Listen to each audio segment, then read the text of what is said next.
and the F1 Super Challenge Championship. We're here at Alton Park for round one of the F2 and a chance to speak to the defending champion, Tom Hanks and Steve Wilson. He wasn't very happy because he hadn't got pole. Gary Horspoll and Kevin Lee had.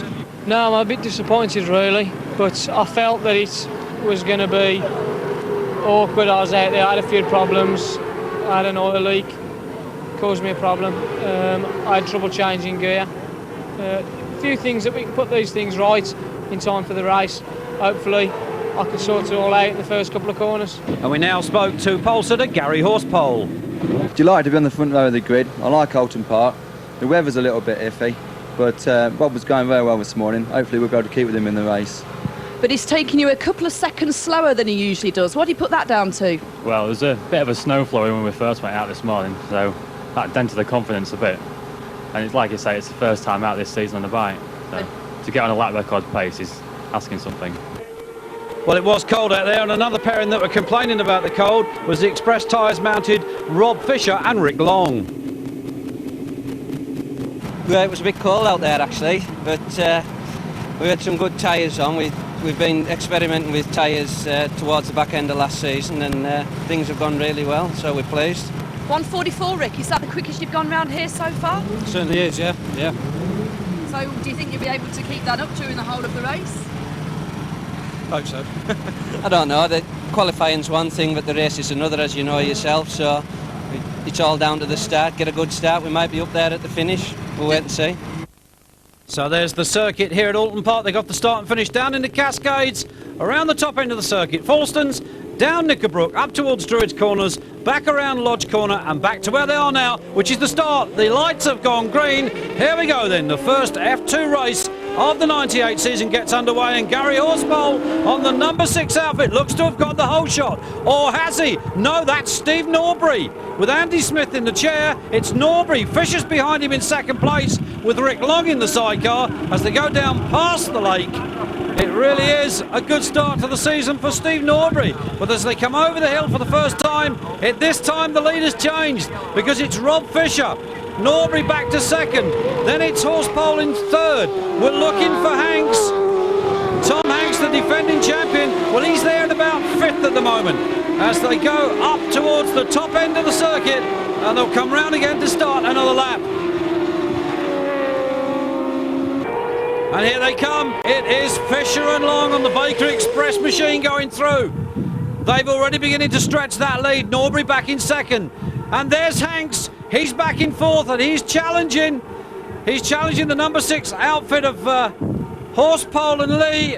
It'll be interesting to see who comes out on top this time around. It's still Fisher. He's stamped his authority on this opening round. Norbury, Steve Norbury on the Lockside machine, the Lockside Yamaha-based machine behind him. But Horspoll has held on to third. Hanks is fourth. And then it looks like Lambert that's in fifth. That's Rob Cameron, I think, back there in 6th place at the moment. The pace already beginning to hot up on this opening round of the series. And Horspoll is still there. Has Norbury gone down a couple of places? I think he has. And that looks like Hanks that may well have gone to... Oh, well, it's really getting quite fraught out at the moment. That is Gary Horspoll there. He's back in third. Hanks is second. Where's the race leader? There he is. Fisher and Long, they win race 1. Yeah, we had a good start. We were second into the first corner, and we passed Steve about 3 corners on into the fast left-hander just before Shell. So the result confirmed then, race 1, Fisher and Long, Hanks and Wilson, Horspoll and Lee, Norbury and Smith, Lambert and Taylor, rounding out the top 5. So as they came to the line for race 2, the lights changed to green. Here they go. Can he do it again? Well, once again, the whole shot seems to have gone to young Horspoll. But where is Fisher? As they round the top corner for the first time, we watch, and it's Fisher again. He really has found drive off that start line. That's Rob Fisher leading. That's Horspoll in second. Where is Hanks? I can see Mick Boddice. I think that's Mick Boddice Senior or Junior in amongst that group, number 10. But it is Fisher that's going to take race 2. And the result, if he keeps on like this, look at the battle of a second. Horsepole and Hanks. Hanks, the defending champion, back in third at the moment as the rest come screaming through. So let's look at that battle for second place. It's Hanks. He's done it. He's pushed up a place. That means Horsepole relegated back to third, and he's under pressure now from, I think it's Cameron. There's Roy Hanks, number 7. That's Bodis, I think, number 10, just going through on the inside of him. Yes, he makes it stick. But we're looking to the front of the pack, and there he is. Rob Fisher, Rick Long in the chair. It's Hanks in second place. This really is beginning to hot up. And just look at Horsepole. There's a very good scrap going on there. I think that's Rob Cameron. As the rest of the pack come through, sorting out those minor placings for those minor points in this first championship round of 1998. We're here, Alton Park in Cheshire. It really has started with a blitz. We're looking back through the pack. Oh, somebody's gone off. That is Mick Bodis Senior, the 50-year-old man that runs the Mick Bodis training school up at Darley Moor. But here comes Fisher. Look at the gap between first and second. Fisher has found something in the off-season period to put into that bike, and it can only be described as dynamic. The battle's still raging throughout the pack. That's Bodis Jr. there, Mick Bodis Jr., number 10. He's engaged for the battle with Eddie Wright. The outfit just in front. Eddie Wright Motorcycles. There's the checkered flag. It's another win for that man. Fisher and Long, another set of points. Second then for Hanks and Wilson. Yeah, well, we were quite lucky that time. We led into the first corner. We just nipped in front of Gary Horsepole, and we really just pulled out from there on in. And we were more fortunate with the back markers towards the end of the race. Just had a small problem. The bike was flooding with fuel, but other than that, no problem. But I think Rick was with us as well. I'm glad you don't think about me very often. So the overall result, Fisher, of course, with Rick Long in the chair, 50 points. Hanks and Wilson, Horsepole and Lee, Norbury and Smith, Lambert and Taylor, rounding up the top 5 overall. That's 2 in a row, but you can beat me next time.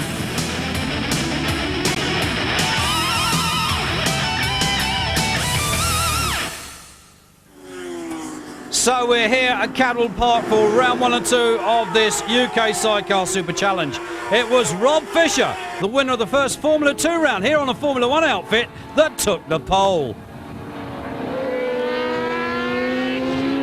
It would be nice to finish in the same position really, but Jock Skeen's gone pretty well. It's his first time here, and he's put in a really impressive time, so I think it's going to be a fight to the finish really. Second on the grid, the Scottish pairing of Jock Skeen and Neil Miller. If we can get a good start, the start's going to be quite crucial. If we're not singing into the first corner, I would hope to be very close, because we get held up around the back corner with some of the other bikes, so we seem to be faster there. If we can get past them or a decent start, I think we'll do okay. So with the pairing of Rob Fisher and Rick Long on pole, that's Duncan Hendry there, another of the Scottish outfits. And that's Brian Gray in the number 2 power biking outfit from High Wycombe.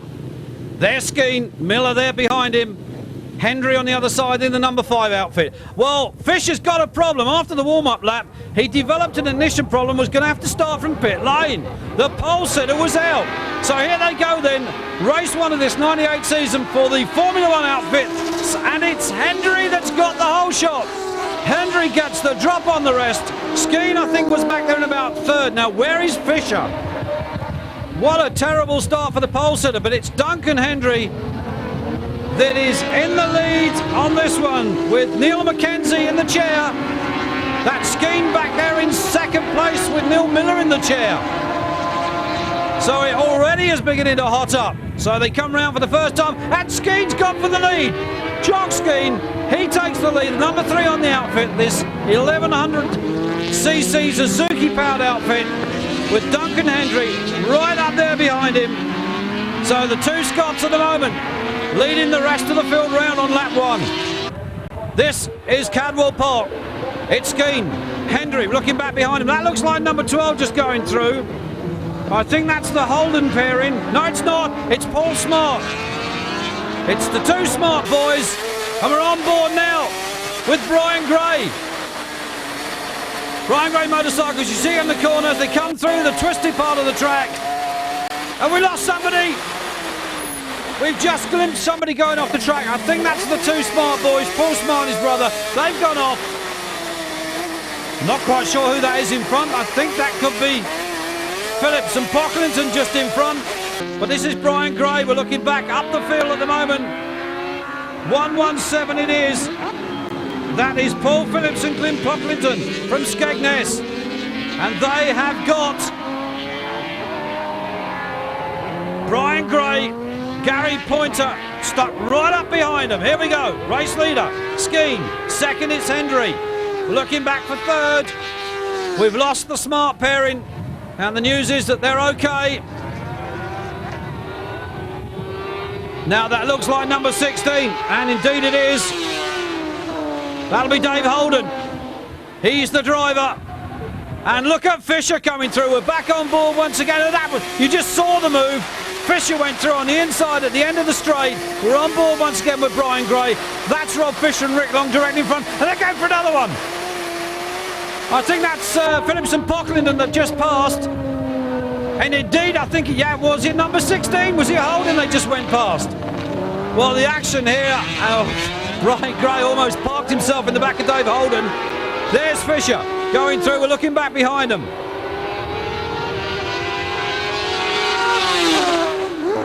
Dave Holden going through, hanging on to that position, but it's getting quite frantic out there at the moment at this first round of this Formula One sidecar. And look at Jock Skeen. Now where is Hendry? Duncan Hendry. He took the whole shot in this race. Where is he now? Back in second place. There he is, still there. The gap between them beginning to widen just a little bit. As we look up the track, here's Skeen, race leader. Second man, Duncan Hendry, number 5 behind him. As they go back in once again over the mounting complex. It's the last lap flag going out for the race leader and second place man. Who is it that's in second place behind him? Is it still Holden? Look at Fisher! No, it's Fisher from almost dead last from pit lane off the start. Oh, and out goes Brian Gray. Our onboard camera, he's got a problem in the closing laps. That sounds like the clutch. Well, that's a shame for him. Great shots, and look at Hendry, he's got past Skeen. Skeen's hit him. Skeen has hit him up the back, he's gone off. Can he keep the outfit running?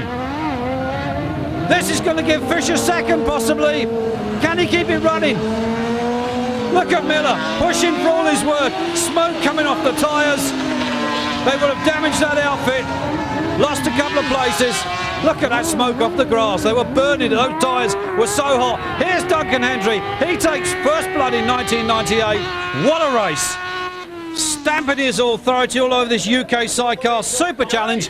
And he's got the champagne. And you know who's going to get a taste of that? You're right, Jock Skeen. I always tend to go by my practice times, and during the race I always improve on that. And I knew that if I could stick with Jock and hopefully towards the end of the race try a bit harder and reel him in. Jock had a few problems towards the end, but the sort of game plan all came into place. We started to catch him towards the end. Jock made a slight mistake coming out of Chris Curve. We got past him going down Park. Jock passed us again into Park Corner, and we got past him once more, and we managed to hold that to the line. So it was thoroughly enjoyable. Didn't think we'd get first at the beginning, but it was good. So the result, Hendry, Mackenzie, Fisher and Long, Phillips, Pocklington, Holden and Jacks, and Gray and Pointer rounding up the top 5. Well, this man certainly hopes to get a better start this time out, not from the pit lane. That's Rob Fisher and Rick Long. Second in the first race, well, round 1 we should say. There's the circuit here at Cadwell Park. They go off that start straight, around Charlie's, down Park Straight, round Park, down towards the mountain, through the set of hairpins, back round to this point, which is the start and finish. And here they go again. Hendry's got the drop again on the rest. Skeen is there in second. We're on board once again with Brian Gray. Steve Pointer in the chair, doing all the work. Who's it going to be? It's Hendry. It's Skeen, the two Scots out there again on these Suzuki 1100s. Fisher is back there in third. So Duncan Hendry this time certainly will hope to hang on to that lead to make it 2 in a row. But we'll wait and see. The race is yet to be run. Hendry, Skeen, then it's Fisher, hovering in third place. 5, 3 and 4. Those are the numbers. Looking back behind them, I think that's Phillips and Pocklington back there in fourth. Not sure, but we're going to look this time through. But there's the race leader. And Skeen is there again. It is Phillips and Pocklington, 117. There's Brian Gray on the power biking outfit. We'll go back on board with him as they go up towards the hairpins. This is the Nadgery part of Cadwell Park. Very, very tight, very, very hard work for the passenger. Lots of corners, rights and lefts, having to work hard. Into the eyes, we're looking into those eyes of Brian Gray. Intense concentration. Here they come again. It's still Hendry. It is still Skeen. It is still Fisher. It is still Phillips and Pocklington back there in fourth as they go into that left-hander Charlie's again. Round the top. Oh, and he's gone wide. Hendry's lost grip. He's gone off the track. He's held on, I think, to third. That's Skeen now leading. Fisher second. This is truly a race upon races. Smoke in the tyres. He managed to get that outfit fixed, did Jock Skeen. Hendry has held on to third. And we've got a battle on here. Brian Gray up to fourth. What a F1 race this is turning out to be. We're back on board with Brian Gray. Looking back over his shoulder. You can see those two outfits behind him. Here comes Skeen. Fisher waits to pounce, given any chance he'll go for it. On the inside, yes! What a piece of driving from Rob Fisher that was. Here's Brian Gray. That was Mark Allison, number 36, right behind him. There's Phillips and Pocklington. So we're waiting to see them come round again. There is Brian Gray, Steve Pointer. They have got that number 36 outfit, Mark Allison and Mark Pickering right up behind them. We're going to pass on here. Yes, we have. These two are going at it corner to corner. Here they come.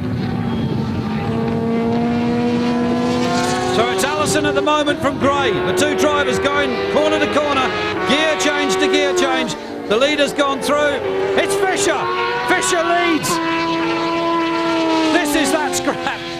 You can't. They had the same place as previously. We're on board with him. Is he going to make it through? And he does. Brian Gray sticks it in on number 36, Mark Allison. So those positions have changed. And another lap. Who's it going to be out of these two that makes the checkered flag first? Whatever you do, don't hold your breath. You may not be able to keep it to the end of the race. So it's Gray then that leads on the number 2 outfit of those two. We're looking back for the race leader now. It was Rob Fisher. And it's going to be Fisher.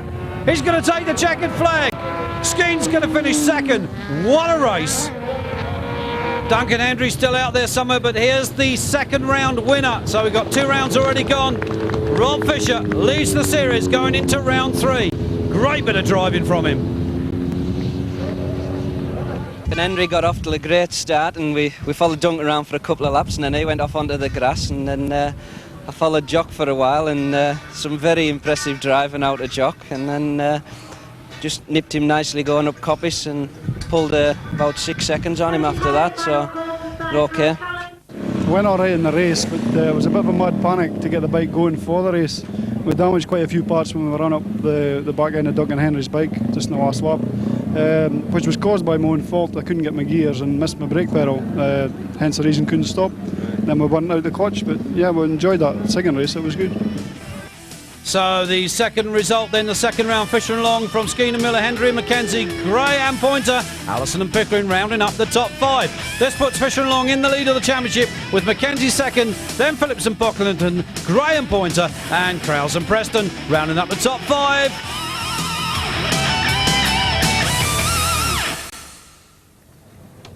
Well, after the action of Cadwell Park, we're at Croft now for round 2 of the Formula 2 series. And there's the circuit here in Croft. It really is a lovely circuit. Jim Clark S is well known to everybody. Barncroft down through Sunny, back up through this set of twisty bends, back to the start and finish. You got Hawthorne Bend, that's the first corner they come to after the start. The crowd, and there was a big crowd here. It was a very sunny day, lined up to enjoy that man. Tom Hanks on pole. Yeah, I'm really pleased. A second, I'll do what I need to in the race. If I need to get another second, then I'll try.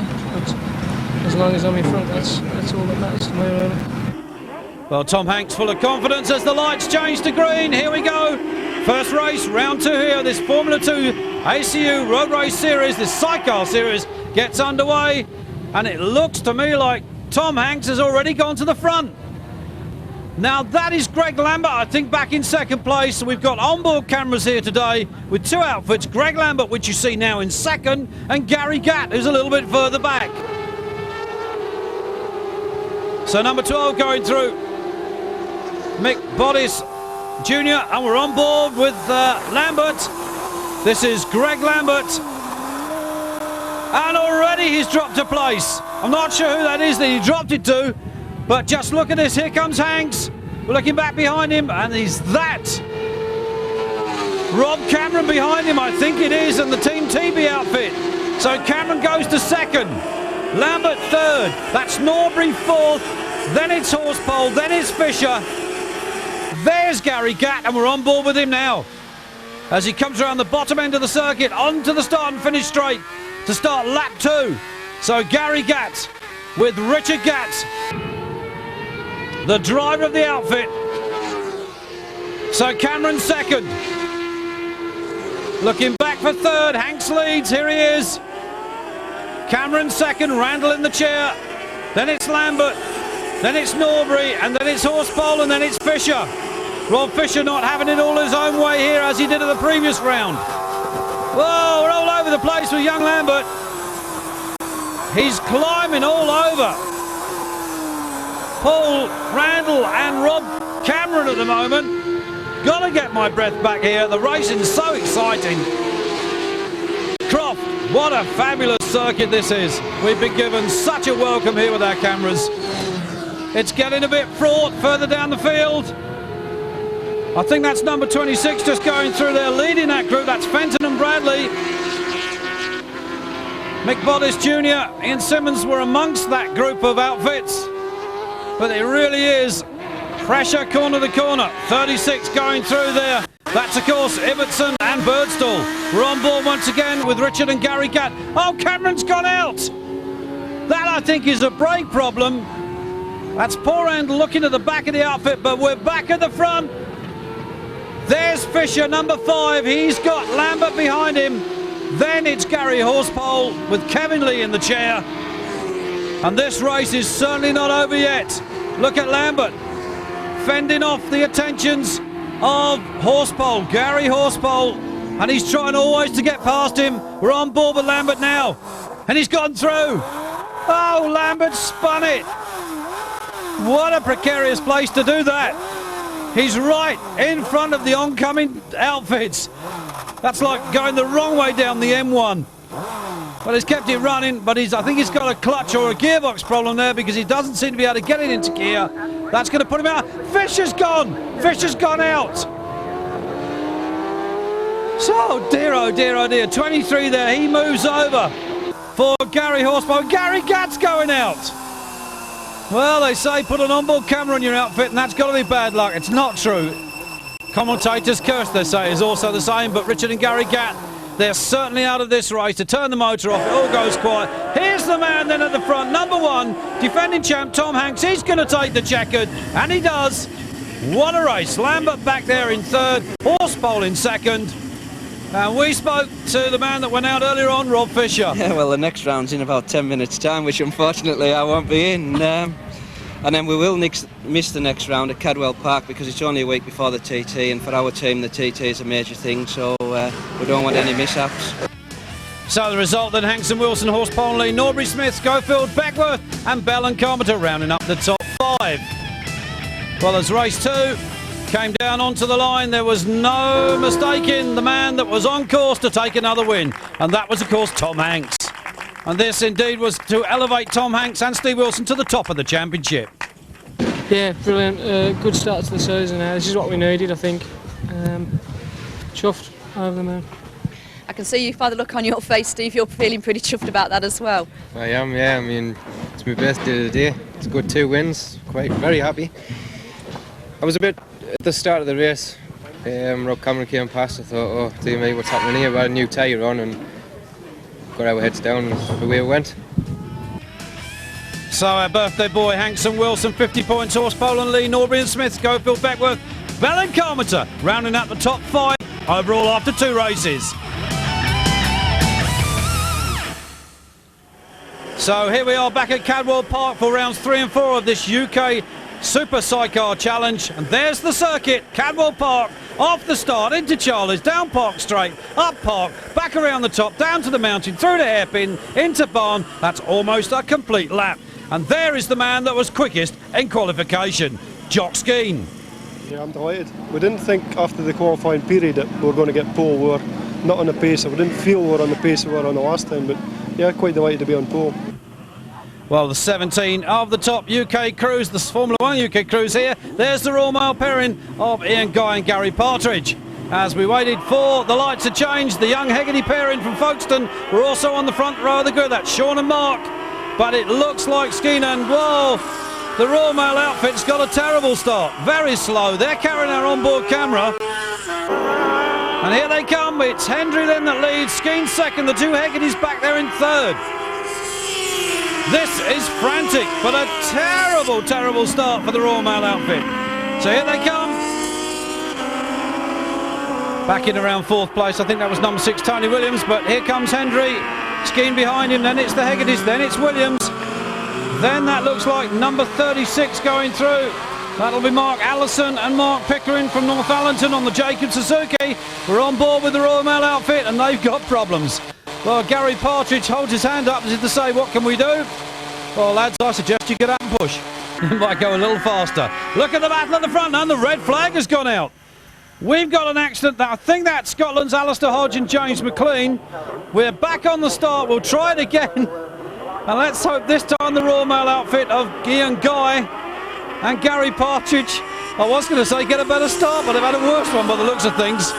It hasn't been their start to the season. Of course, they're a World Cup outfit, and they're right at the back, and they're carrying our on board. But it is Hendry. Skeen back in second. The 2 Scots here at Cadwell Park, stamping their authority on this Formula 1 Championship. Here comes Hendry. Skeen right up his tail. It really is a Scottish race at the moment. And the red flag's gone out again. Well, this is disaster at the moment. We just don't seem to be able to get this race going. They're looking at the results, the positions after the laps that have been run, and I think they're going to declare this one a null and void. And they did. Null and void for round 3. We move on then to round 4. And we're back on board with the Royal Mail outfit. They've got a clutch problem. Ian Guy, the driver, Gary Partridge in the chair, and they're having to push again. Gary looks over his shoulder, but at least they've got away a little better than they did previously. So round 4 then, looking forward on the Royal Mail outfit. Ian Guy seeing the riders in front of him, the drivers and the passengers. Really not much he can do at the moment. That machine just refusing to go. So it's Hendry that leads from Skeen. The Hegartys are in there as well.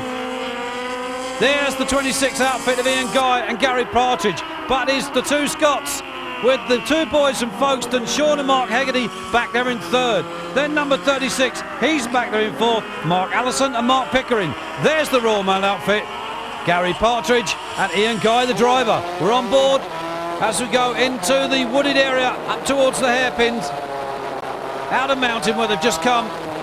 And you can hear that outfit, that LCR ADM, isn't running as well as it should do.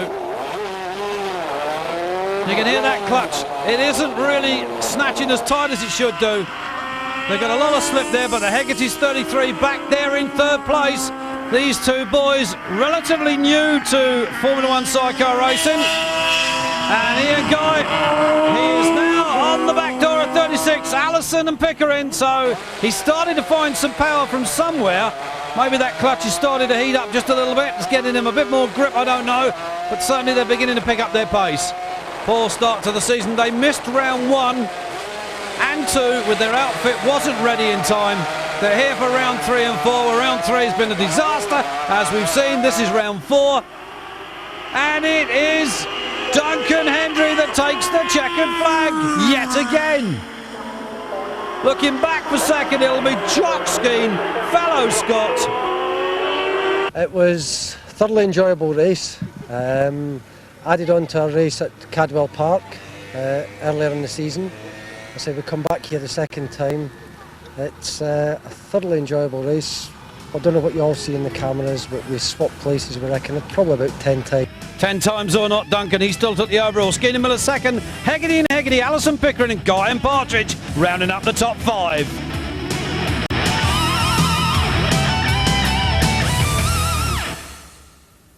So once again we're back here at Cadwell Park for this time the ACUF 2 Sidecar Road Race Championship, and it was round 3. On pole, Gary Horsepole and Kevin Lee. Yeah, it's nice to make a change actually. It was always, I never really lead at the first corner or anything. Everyone seems to get off the line a bit better, so hopefully from pole we'll do it today. Well, we'll wait and see. They're on the start line with Tom Hanks right beside him. The lights have changed. Who's it going to be? Hanks looks to have got a good one. Horsepole beside him.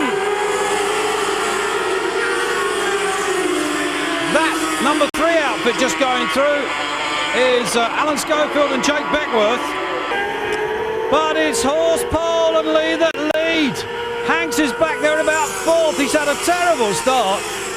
The series leader coming here to Cadwell Park today for this 3rd round. He's got it all to do. We're looking then at the front. It's Horsepole. That's Eddie Wright and Rob Pearce then behind him. That looks like Lambert then back in 3rd on the number 8 outfit, but Horsepole leads.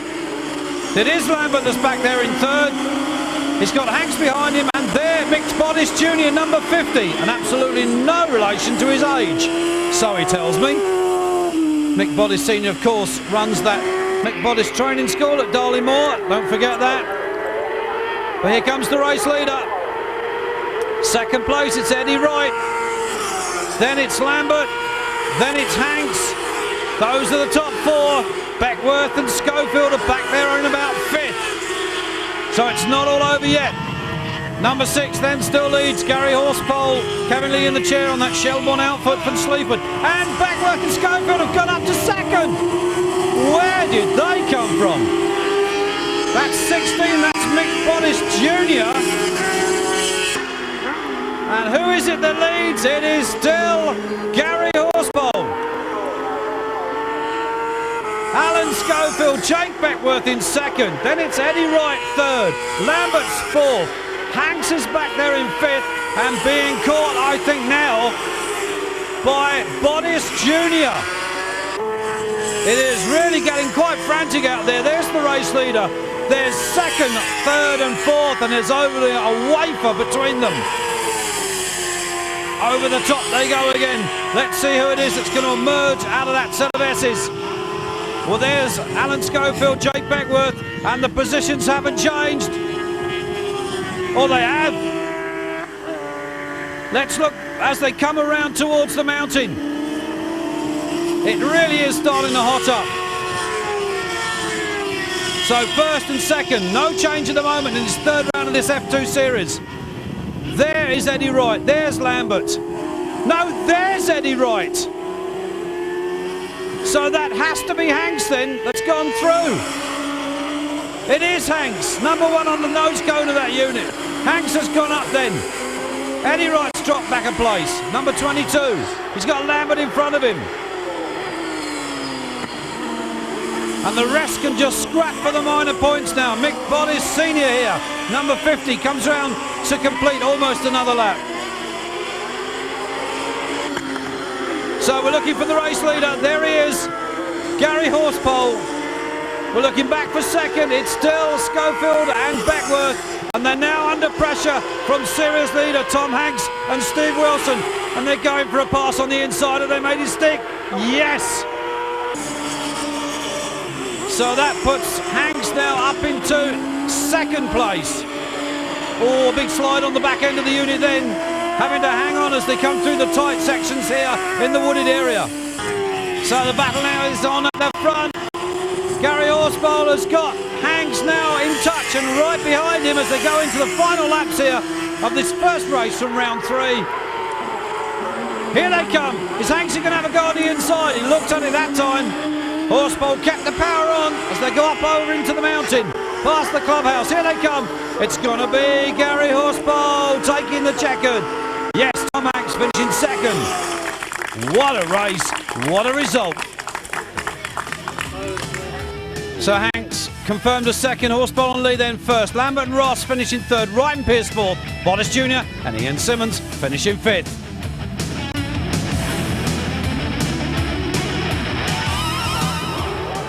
So here we are on the line for race 2 of this third round of the F2 Series, and Hanks has got another terrible start. Absolutely left on the line, Tom Hanks was. I really don't know what the problem there was. He just stopped. Gary Horsepole went on then to take the second win of the day. What a race, and Hanksy eventually got through to third. So Gary Horsepole, Kevin Lee then taking 2 wins here at Cadwell Park.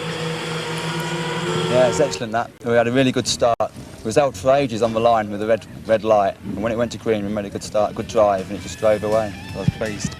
So the Shelbourne Honda pair taking the overall result, 50 points. Hanks and Wilson, Schofield and Beckworth, Lambert and Ross, Wright and Pierce rounding up the top 5.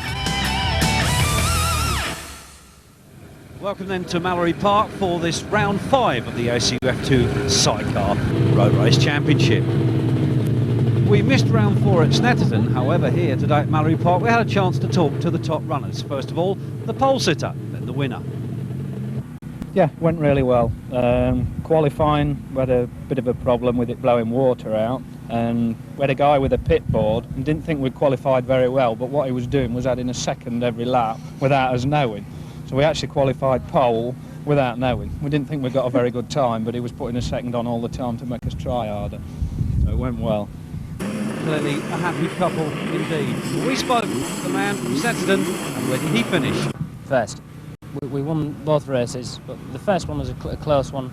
The second one, we had a steady away in the damp, and as it dried out, we pulled clear, and we won the second one by 4 seconds. Well, with his normal passenger away at the moment, Ivan standing in along with Simon Christie for this 5th round of this series, number 5 on the grid. But there is the man that leads the series, and the man that is second currently. Of course, Gary Horsepole with Kevin Lee in the chair, Tom Hanks, and Tom has a new passenger for this 5th round. The lights change to green, and they're off. Tom Hanks doesn't have Steve Wilson in the chair, have picked up an injury at the Isle of Man, but we're on board now with number 7, and that's Hanks and Biggs. That's Roy Hanks. So as they come around that top corner, as they head down the straight, a very fast straight, 100 plus miles an hour. Number 26 you see there just in front from the onboard camera. It's Holden and Watson out of the bus stop for the first time. Hanks it was, and Horsepole were out in front as they head down to complete the first lap here at Mallory Park at this 5th round of the series. And it is Hanks that leads, with number 5 there right behind him and closely in touch with the leader. That's Fisher and Long, that's Rob Fisher and Rick Long. Haven't seen them recently. Last time we were at Mallory Park, Rick Long was having a ride in an F1 chair and Rob Fisher was away. But there is the number 4 outfit, the highly fluorescent outfit of Cameron and Randall. But it is still Hanks that leads, number 17 going through. That's Steve Norbury. And we have an onboard camera on that outfit, so we'll get some shots from that in just a moment. But as they head down again to complete lap 2, it's still Hanks that leads. It's still number 5 in second place, Fisher. Then it's Horsepole, then Norbury, and then now number 3, that's Schofield and Beckworth. There's the outfit of Cameron and Randall. You can't really miss them, can you? Highly fluorescent. They've had a pretty poor season so far this year, but it's still Hanks that leads. He has Phil Biggs in the chair for this 5th round. As we said, Steve Wilson, his normal passenger, out at the moment with a shoulder injury. Out of the bus stop comes Hanks, the top 3, and Beckworth has moved up a place. Norby drops down 1, so Schofield the driver, Beckworth, he's the passenger. They're up a place, that would now make them 5th, and Norby's fighting back. Norby is fighting back. He doesn't want to relinquish that 4th position. but the battle is still on at the front because Rob Fisher certainly hasn't let Tom Hanks get away. These two are going at it corner to corner. We're on board now with Steve Norbury. We're looking back at Alan Schofield, Jack Beckworth in the chair as they come into the bus stop. There's no change at the moment.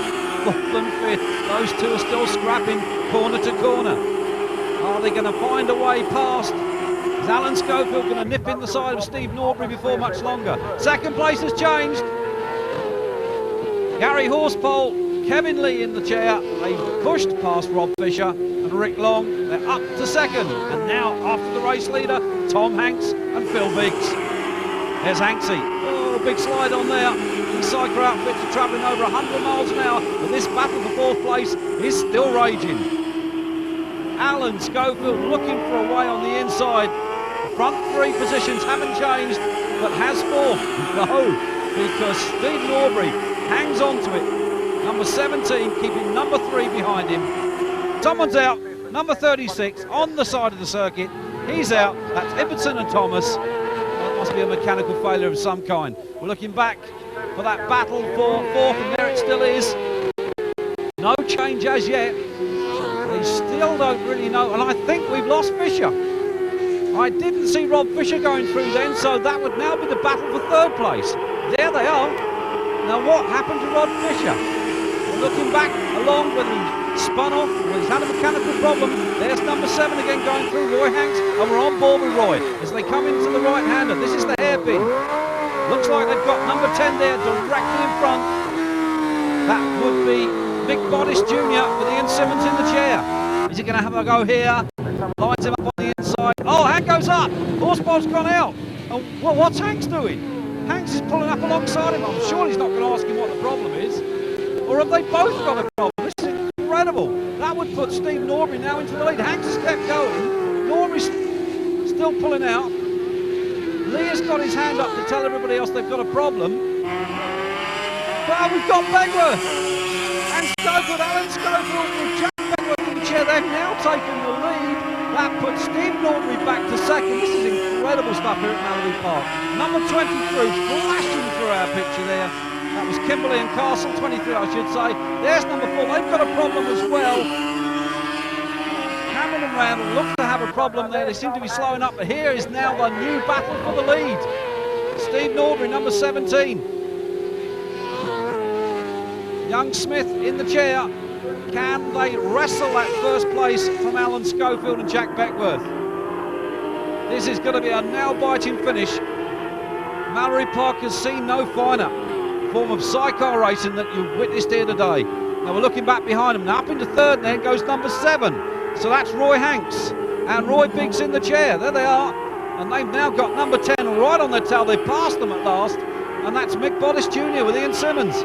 And there's the checkered flag. So that's how it finished then, with Schofield and Beckworth taking the win. What an incredible race that was, and no one would have expected it. They're telling me that's your first race win, is that true? That's right, yeah. First national win ever, that. Yeah, so I knew it was boarding well because this morning I did my fastest lap ever, which was 51.9, I think it is. My fastest before then was a 52.3 or 4. So I thought that board's all right. So we made a few changes. It was running a bit hot this morning, so I just added some ducting up for the radiator to cool the engine off a little bit, and then worked all right.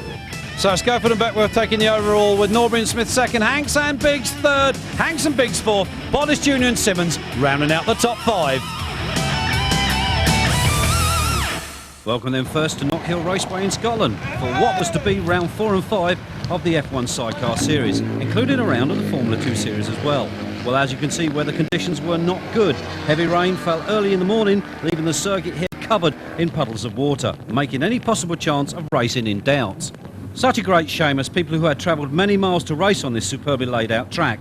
One, however, who was more disappointed, local man Duncan Hendry, sporting a newly painted outfit. Duncan, it's a wee bit wet here at the moment. You could say that. It's typical Knockhill weather, I'm afraid. You either get burnt or you learn to do the backstroke at the hairpin.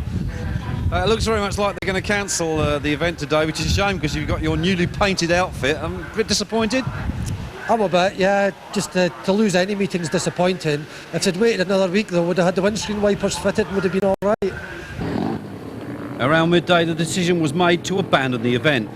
It was a great shame, and not in any way the fault of the circuit management or the officials on duty, just bad luck and Scottish weather.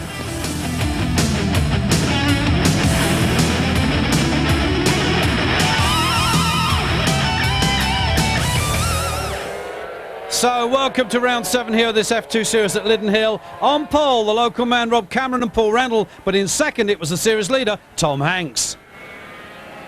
Well, pleased today the way the qualifying is going. This is a new track for most of us. Took me second. The qualifying is great. I'm pleased for today. As long as Gary's behind me, that's good enough. Now you're coming into this round leading the championship by just 9 points over Gary. You need to win here today, don't you? Well, the win's not that important to me. I like to win all the races, but as long as Gary stays behind, great. If I can further the gap and win the race, great. And Phil in the chair again at the moment because Steve is still out injured. How are you feeling, Phil? Okay, really good. Feel fit and raring to go. Can't wait for it, really. So with Phil Pigg still in the chair replacing Steve Wilson, injured after the Isle of Man, it's Tom Hanks then second on the grid. Third on the grid was the number 6 outfit of Gary Horsepole and Kevin Lee, but the man on pole was the man in that distinctively yellow outfit. That was, of course, Rob Cameron and Paul Randall. And, of course, this being their local circuit, high hopes were on for a win. How was Rob feeling? Well, not bad. It's our home track, so, you know, we're pretty pleased with that. A little bit disappointed with our efforts so far this year. We just had sort of real bad luck all year. So there's Steve Norbury sitting back there, waiting for the lights to go. They do red and they go green. Here we go then. First race of this 7th round of this F2 ACU Sidecar Series gets underway here at Liddon Hill. It's a beautiful day. There's a fair old crowd here to watch the sidecar racing as well as the solos. And who's it going to be? Well, it looks like Horsepole, who's got the whole shot on the rest. Cameron's back there in second. Then it's Hanks on the inside third. Already it's beginning to heat up. Here they go. Horsepole then. Cameron, Hanks. I think that's Schofield and Beckworth behind that group. But Gary Horsepole decided he'd like to stamp his authority here. But the man behind him is the man that's favourite to take the laurels. As the rest, Gary Gatt just going through. There's Vern Phillips with Jill Phillips, number 12, the husband and wife pairing. Oh, we've got all sorts of problems up there. And I think that's Mick Boddice Jr. that's caught up amongst them. Well, they all seem to have safely got away at the moment. But the battle is now to the front and Cameron's getting it all squirrely at the moment. Horsepole still leads. Cameron number 4 back in second on that Team TV outfit. So distinctive you can race that in the dark and still see it. And Beckworth and Schofield. Alan Schofield, the driver, has gone through to third. That's Hanks then back to 4th. So we are having some surprises here at Liddon Hill. Down the hill they come again. Cameron still sits back there in second with Paul Randall in the chair. There's Hanks. No, there's Hanks. He's back in 5th. He's got Steve Norbury behind him, so Tom Hanks has taken an awful long time to get to grips with this race.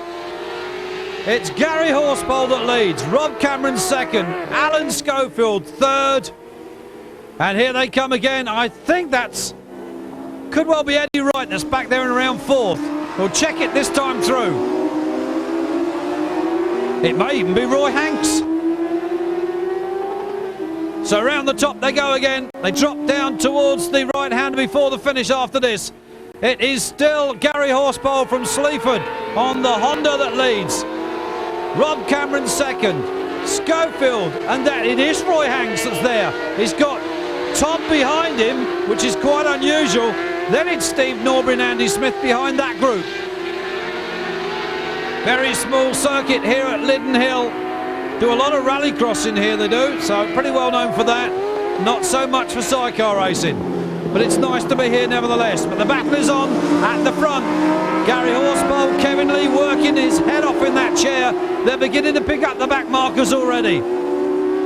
Cameron with Paul Randall in the sidecar looking for a way through, and Tom Hanks seems to be dropping off the pace just a little bit. I don't know whether that's a problem for him or whether he's just waiting to get his second wind.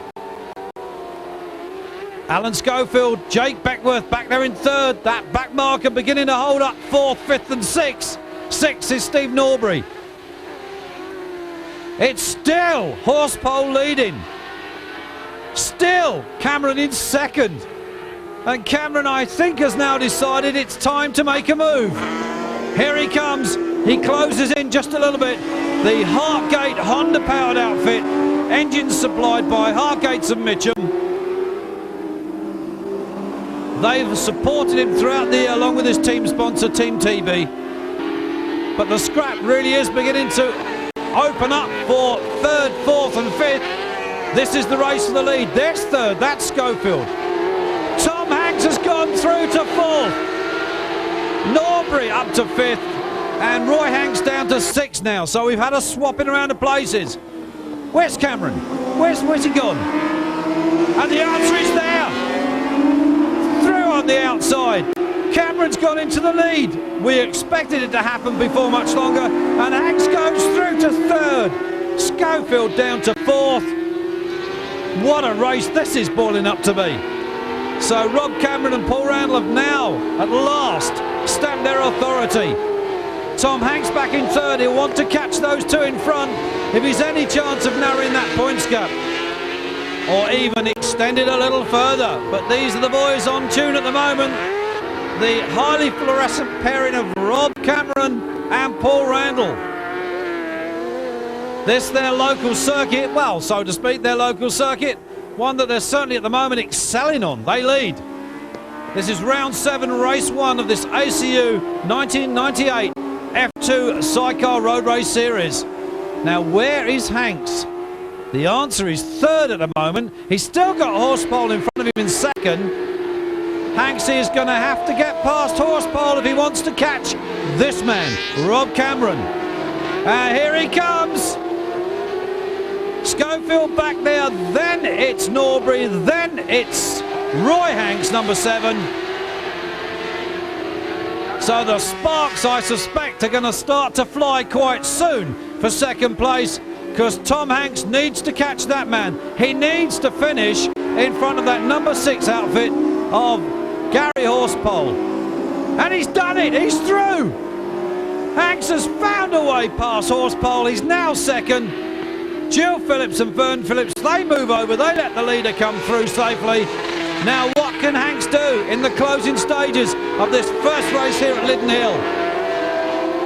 Horsepole relegated to third, Schofield fourth, Norbury fifth, Hanks in sixth.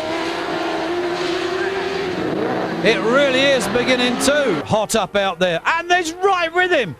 Tom Hanks has found a bit of extra drive. He is right on the back door of the race leader, Rob Cameron and Paul Randall. And Randall will no doubt be telling the driver, you better put your foot down, because the man behind you is the series leader and the defending champion, Tom Hanks. Here he comes, he's going wide, he's going to get a drive into that corner, coming down towards the start and finish. Not this time. He's, I think, lining that up for a possible pass as they come into the last lap. Horsepole sits back in third. Alan Schofield still sits back in fourth. But look at this scrap for the lead. Rob Cameron, if he had wing mirrors on that machine, they would be full of that number 1 outfit at the moment. They're into the latter stages of this race. If Hanks is going to make the move, he's going to have to make it now. Really can't afford to hang around any longer. He's right up behind Cameron. Here they come down the hill again. Is he going to go wide? Yes, he does. Going to carry that speed into the corner. Round the outside. No, they're going to go into the last lap this time round, I think. Yes, indeed. That's the yellow and black flag is out. There's no change of third, no change of fourth. All the action is on at the moment at the front. Oh, he's going around the outside. No, no, no, no, no. Tom, you can't make it that way round. Is he going to try on the inside? That back marker just got well and truly in the way. This is it. Last ditch attempt. Couple of more corners to go. to the checkered flag. Tom Hanks sits back in second. Team TB's Rob Cameron and Paul Randall hold the lead at the moment. Hanks goes for the wide outside. Is he going to try it on the outside? Here it comes. He's not going to make it. No, they nearly touch. It's a win then for Rob Cameron. I thought Hanksy was going to try it on the outside. Oh, what a race. Yeah, first win of the season and our first national win, our first British Championship national win. So chuffed to bits, yeah, over the moon. You were having a really good ding-donger there with Tom Hanks. I mean, that was very close on the last corner.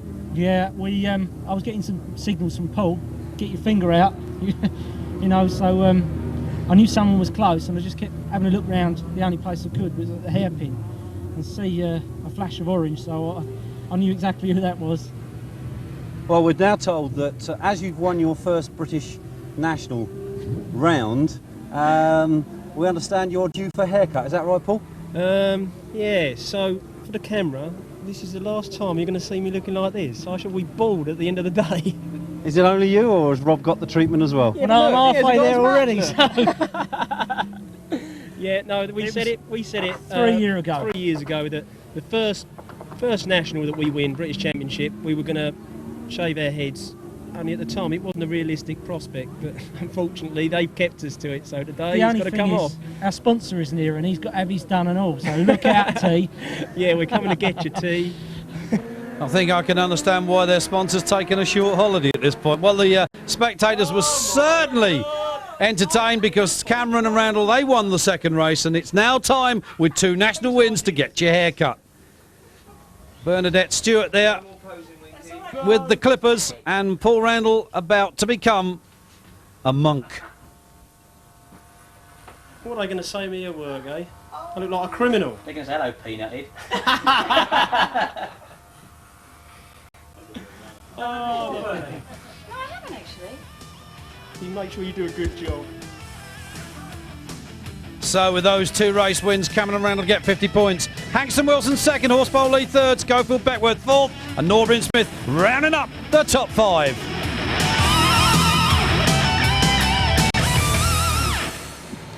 Mallory Park, rounds 7 and 8. As you can see, the sun was shining and everybody was very much happier than what they were at Knock Hill. And Ian Guy and Gary Partridge here in the sidecar had decided to give a joyride to a young lady here who suffers sadly from MS. She thoroughly enjoyed the experience, having her first ever ride in the sidecar of a Formula 1 World Cup outfit. And well done the guys. Nice bit of PR. Qualifications saw F2 champion Tom Hanks on pole. Could he outrun the F1s here at Mallory Park? Very slim, getting away with them's a different story. I'm okay if I'm on my own, but round here, you know, they're going to pass me down every straight, and then the corners, I'm going to be all over them, and then the next straight's going to be the same. I really would be surprised. If I can get away, no problem, but if I'm amongst them, I can't really see it myself. Second beside Hanks, the Royal Mail pairing of Ian Guy and Gary the Bathman Partridge. Number 1, we shall see, boys. Mallory Park's very difficult. It suits the Formula 2 machines probably more than the F1 machines because there's a lot of corners and they carry a lot more corner speed. I'm quite happy with second on the grid. I haven't been here for 10 years, so I'm really still finding my way around. But hopefully if we get away at the start, we can leave them all behind. Gary, known for his extrovert activities in the sidecar, was he going to be scraping his helmet today? As Ian mentioned, a lot more corners here. Well, it's all corners here. Little squiggly of straight, so my helmet will be dragging on the tarmac once more. The circuit here at Mallory Park, 1.37 miles round. Full circuit today. They go off the start straight into Gerrards, down Stevie Straight, into the S's, around Shaw Corner, that's the hairpin, into the bus stop. They come back around to the start and finish, which is where they are now.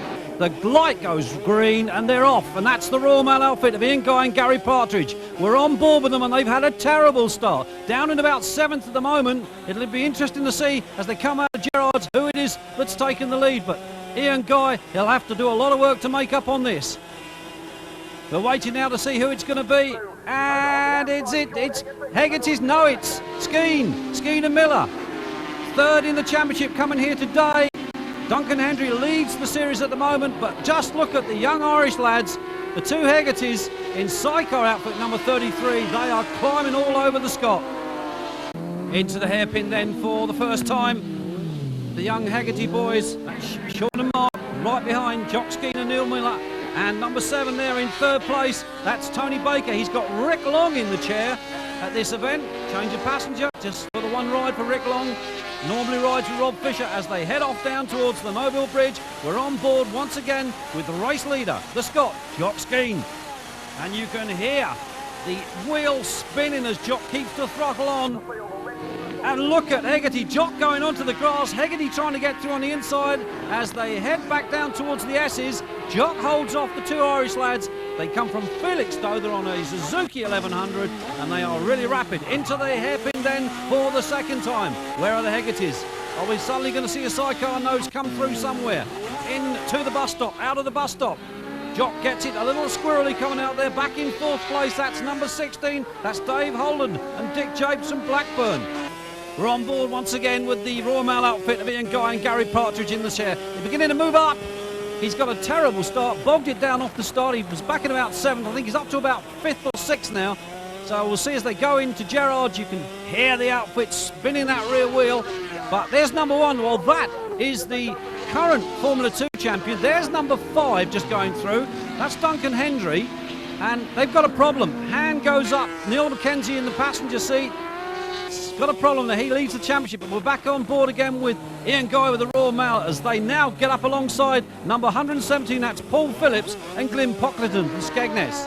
But there's the race leader, 2nd, 3rd, 4th still for Holden, 5th now for Hanks. We're looking back 6th then for 7th it is then for our Royal Mail outfit, following Phillips and Pocklington. Currently 6th as they head off once again back under that Mobile Bridge and down towards Gerrard's.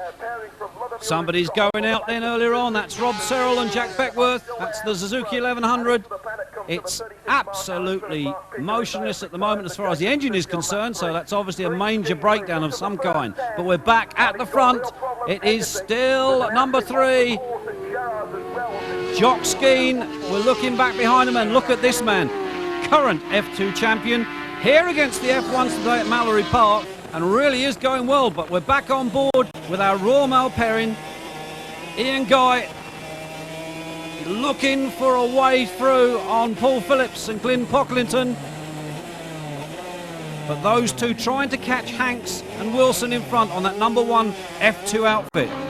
600cc, and just look at Skeen winding the power on. Leaves a big black tyre mark as he comes out of the bus stop. It is serious stuff here today at Mallory. Round 6 and 7 of this F1 series as they streak down towards the Mobile Bridge. We're back on board again with Ian Guy. Now this time, can he get past Paul Phillips? They're on the Slipstream Win machine that's in front. They're looking up the inside. Oh, that was very close. Has he made it stick? Oh, we're back at the front now, and there's a lead change. The Hegarty brothers have gone through on Jock Skeen. Is Skeen going to try it on the inside of the hairpin? Oh, so close. Hegarty held to first. Yes, he has. So Sean Hegarty driving the outfit. Mark Hegarty in the sidecar. They've now taken the lead from Skeen and Miller. And there is Ian Guy and Partridge, and he's managed to make it stick. He has passed 117 Paul Phillips and Glyn Pocklington as they head once again down under that Mobile Bridge into Gerrard's. Oh, look at the tyre on the back of Hegarty's outfit. They're smoking. You can see the ribbon on the back tyre. That is absolutely had it. I don't know where he's getting his grip from, but he's getting it from somewhere. It isn't off that tyre. Cracking scrap on there. That's number 2, Brian Gray and Steve Pointer from High Wycombe. But we're back with the race leader. 2nd place, it's still Skeen. 3rd is Holden. 4th now is Baker, Tony Baker. On the Baker Krauser outfit, we're back on with Ian Guy as they come into the bus stop, out of the bus stop, hits the curbing. They're heading down towards that start-finish straight once again, reaching speeds of over 140 miles per hour as they head towards Gerrard's, the big long right-hander. And here we are coming out of Gerrard's, Holden number 16. And look at Hanksy. Hanksy moves up to 4th, I think. Tom Hanks on the 600 Yamaha, going up the inside of Baker. Has he done it? Or has Baker gone round the outside? No, Baker has made the outside line. Straight to the inside line for the left-hander. But here are the Hegarty boys. This will be one of their first wins of the season if they do win this. Jock Skeen behind them. Then it's Dave Holden. Then Baker. And then I think it is Hanks. So it'll be interesting to see if Tom Hanks can get on par with those four in front. Great F1 racing here from Mallory Park today. You couldn't ask for anything more. And Hanks has passed the number 7 outfit of Tony Baker with Rick Long in the chair for this event. Now what can our Royal Mail outfit do? Just look at Gary the Bathman Partridge. Scrapes his helmet along the circuit as they go around the right-handers. Needs to fit a skid plate to that helmet, I think. And the Royal Mail outfit now right up the backside of number 7, Tony Baker. Can he make that stick as they go down the start and finish straight? He came from around 7th off the start grid. Terrible start for this outfit. Usually best seen at World Cup sidecar rounds. And the news coming to us is they're all so close. We thought he had him then. Baker came back across his nose, but we're hearing stories that maybe the sidecar class, the world sidecar class, will be reinstated as a world championship sometime in the near future. We look forward to that. But we have a tremendous scrap on here as they go into the S's once again. We're back on board with Ian Guy.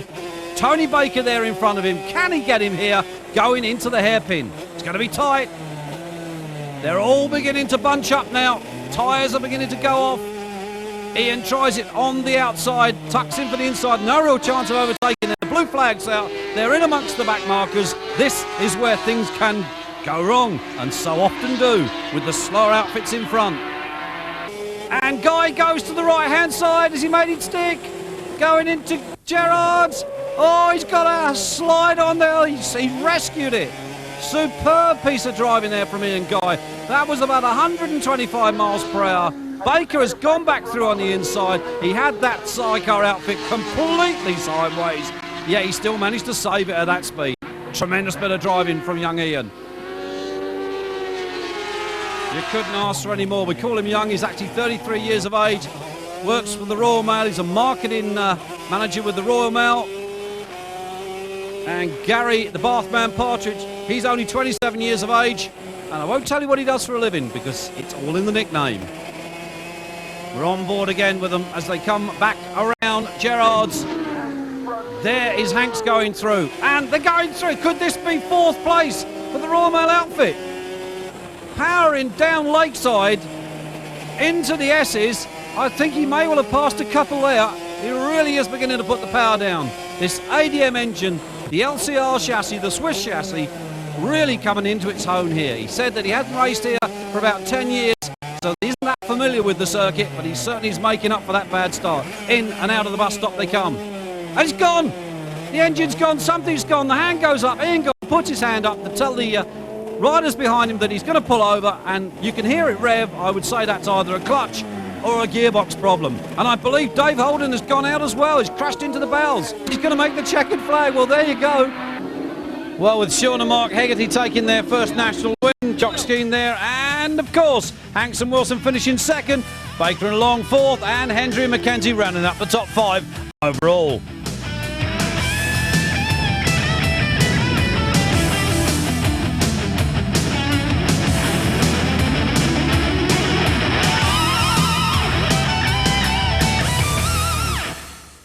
So we're here at Pembury for round 8 of this ACU F2 Sidecar Series. Number 1, that's the series leader, Tom Hanks and Steve Wilson. No, I really don't like the place, but, you know, today's gone really well. I'm really pleased with how it's qualifying.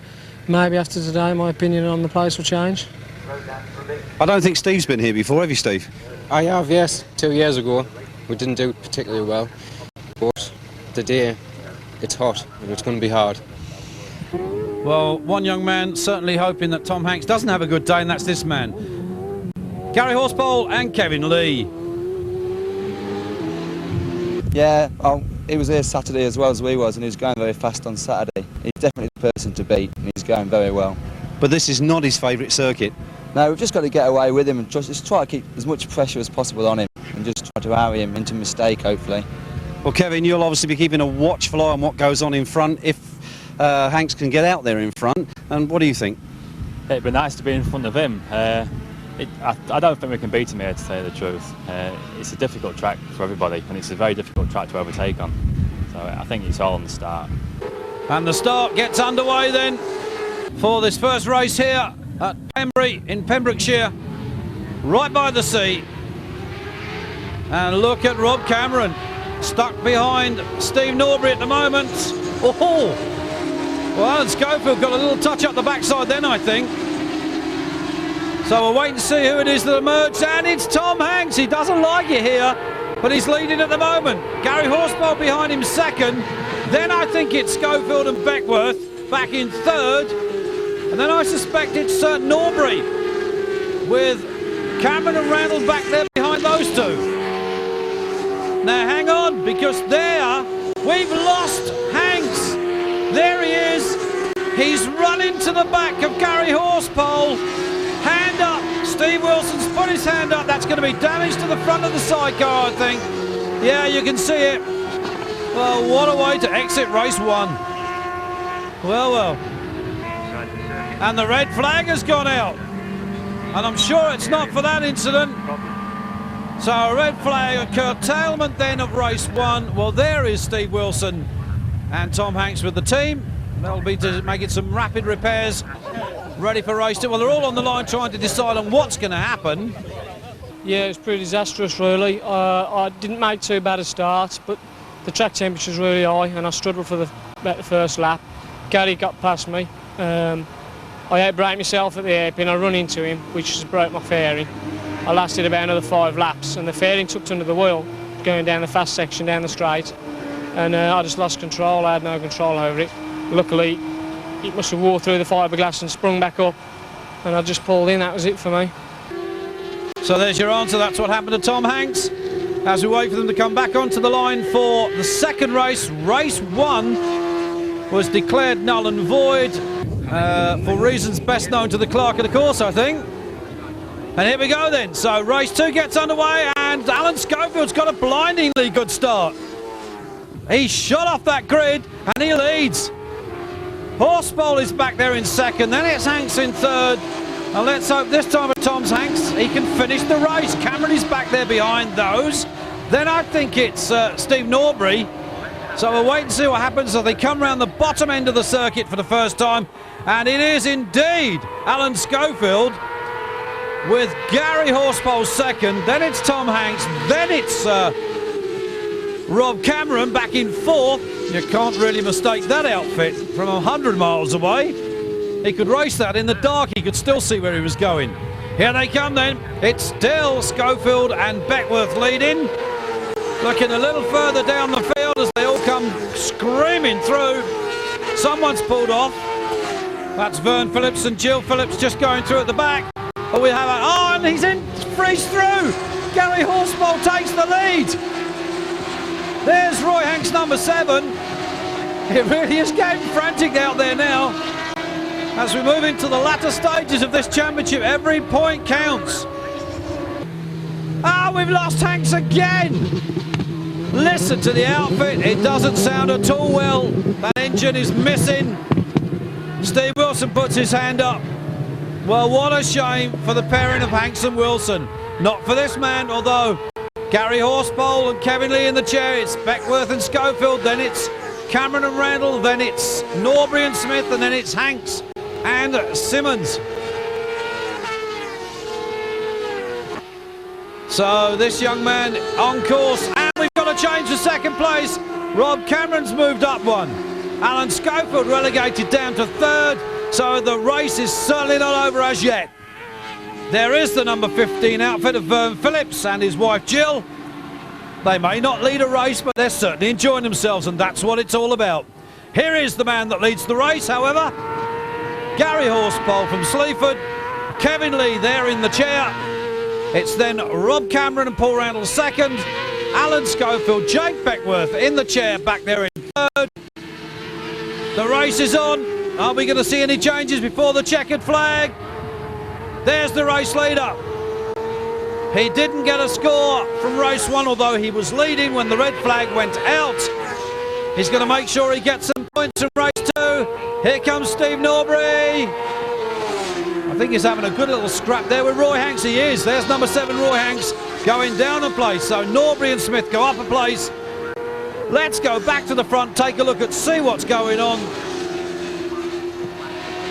Another one of our slightly slower outfits going around at the back of the field.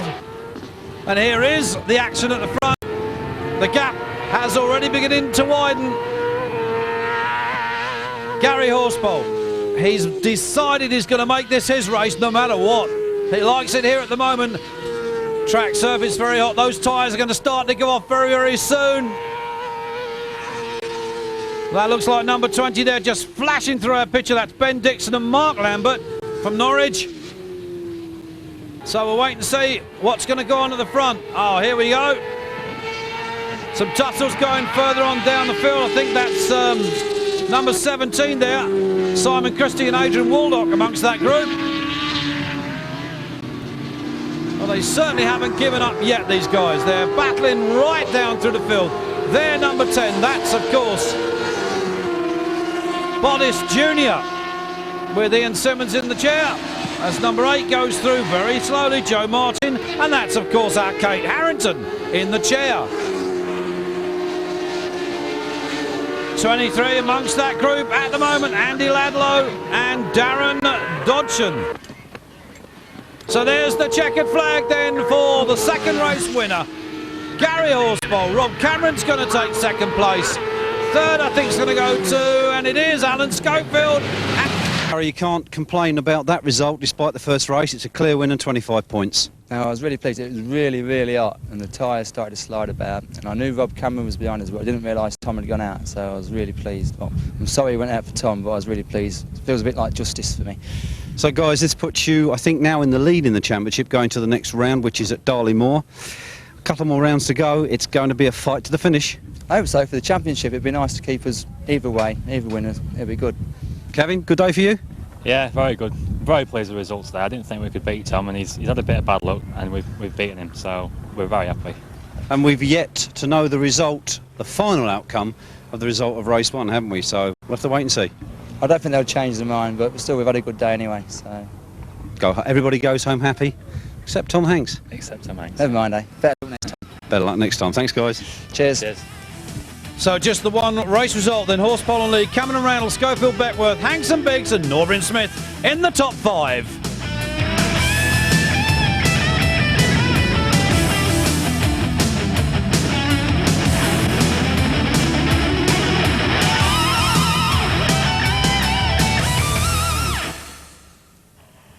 So we're back at Pembury here for round 9 and 10 of this UK Sidecar Super Challenge Championship. The F1 boys are here strutting their big stuff. Number 36 there on the line, and that is, of course, Mark Allison and Mark Pickering. Number 26, the outfit of Royal Mail. Hello, Mr. Ian Guy. 1, he says. First, we'll wait and see, boys. Number 3, well, this, of course, is Jock Skeen, level on points at the moment with his fellow Scot, number 5, and that's, of course, that man, Duncan Henry, Neil Mackenzie, both on 69 points coming here today, so they've got it all to race for. But there are some World Cup crews here today. They're not going to have it all their own way. But the interesting thing about this race is the slowest men in qualification are going to start at the front, and the quickest men are going to start from the back. Well, we've not seen that before here in Formula 1 sidecar racing. This should make for some interesting overtaking manoeuvres. So the slow men, that's Brian Gray, number 2 there on the power biking outfit from High Wycombe. They're in third as these Formula 1, these big 1100,000cc and of course the 500 ADM engine mounted outfits head off into the countryside. So remember, it's the slow boys that are supposed to be at the front, the quick boys that are supposed to be at the back. 38, that's Clive Stewart and Steve English from Worthing on the Windle ADM 500 that lead. That's Brian Gray behind them on the power biking outfit. So here they come. It's going to be very interesting to see what the others can do. And there's one of them just flashing through our picture there. And that is the World Cup outfit of Gusman and Muldoon. Muldoon, of course, Stuart Muldoon being the driver. You usually see these boys on the World Cup series, but they're here today at Pembury The World Cup Series is now over. That's Sean and Mark Hegarty, number 33, going through. These big Formula One outfits, not so suited to this Pembury circuit, but nevertheless, oh no, here you go, they come. Ian Guy, Gary Potter, yeah, you can hide, Gary. I think he's hiding his face, he doesn't want us to see him. They've got a problem with that Royal Mail outfit. They've been dogged all year with bad luck. They've got to get it right soon. Well, it looks like Brian Gray has taken the lead. And that is, I think, Muldoon back in third place, the Scot. Stuart Muldoon.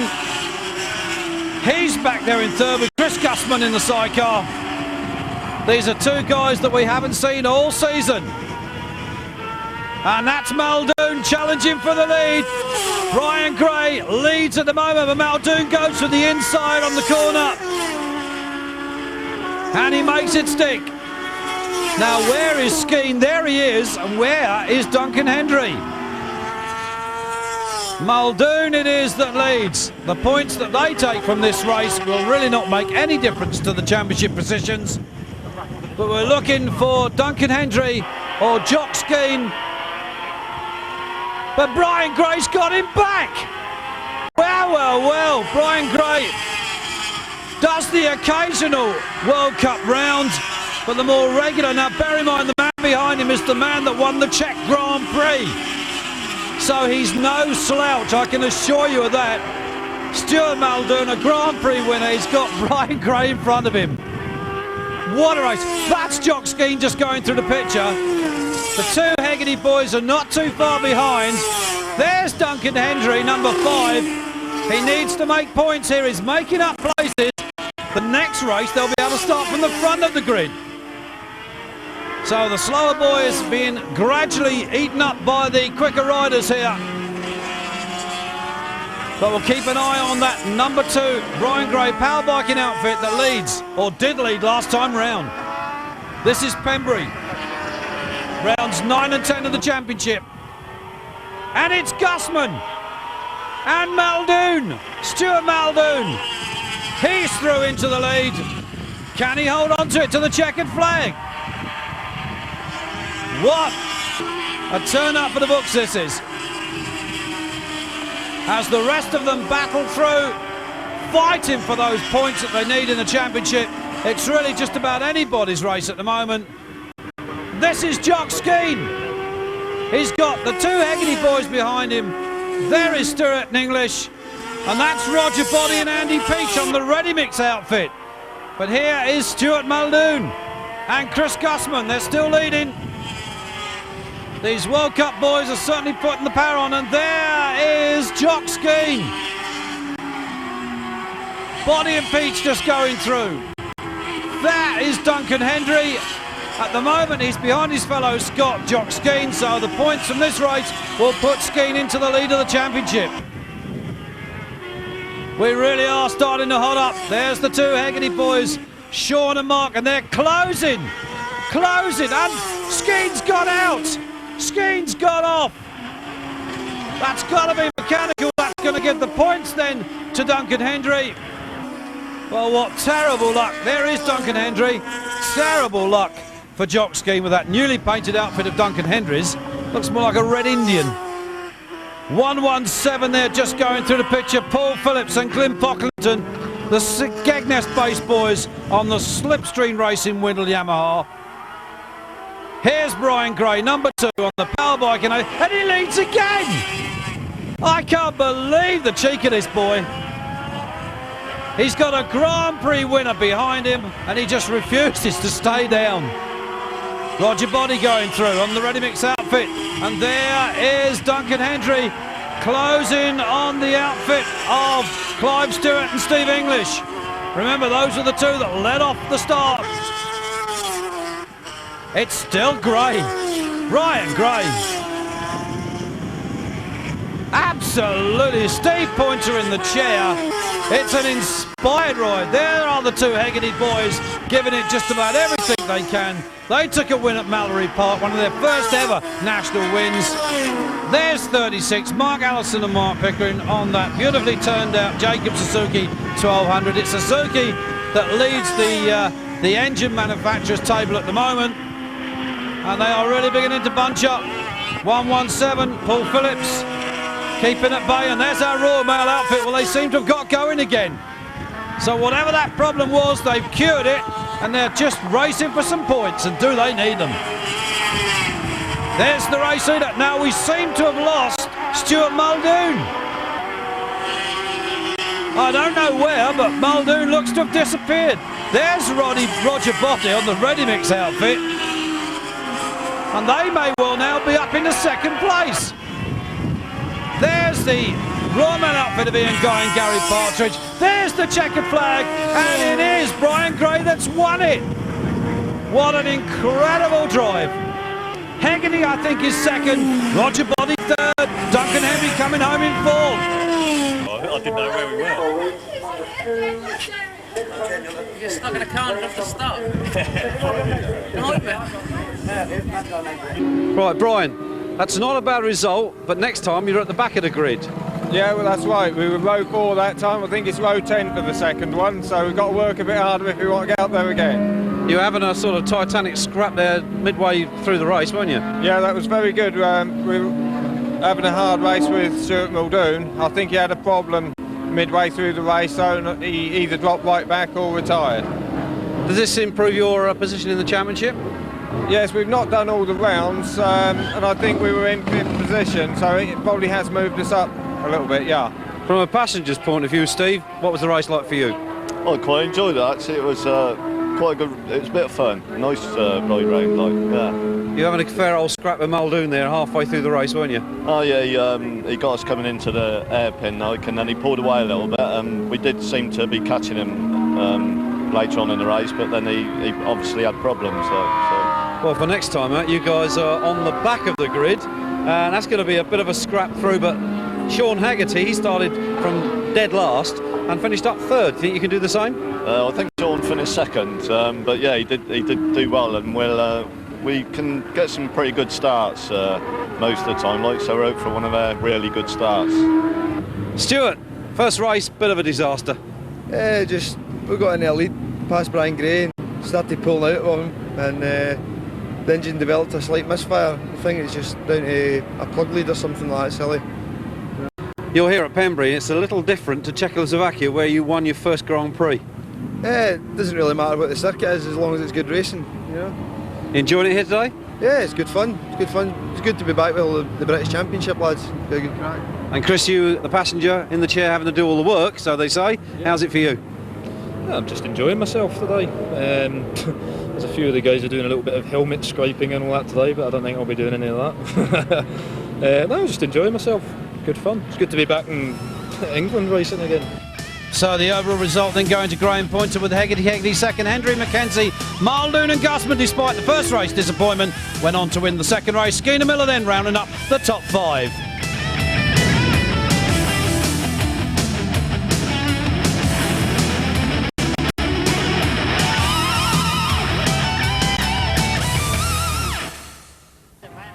So we're here at Darley Moor then in Yorkshire for round 9, the penultimate round of this Formula 2 sidecar series, and with Gary Horsepole leading the series just in front of Tom Hanks and Kevin Lee.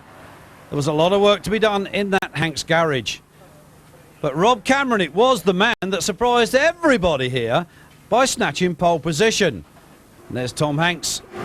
Norman Hanks making some final adjustments to the carburation of the outfit. It was all important to do some winning here today, believe you me. They had to go into the last round with a points advantage, or even just be a couple of points behind.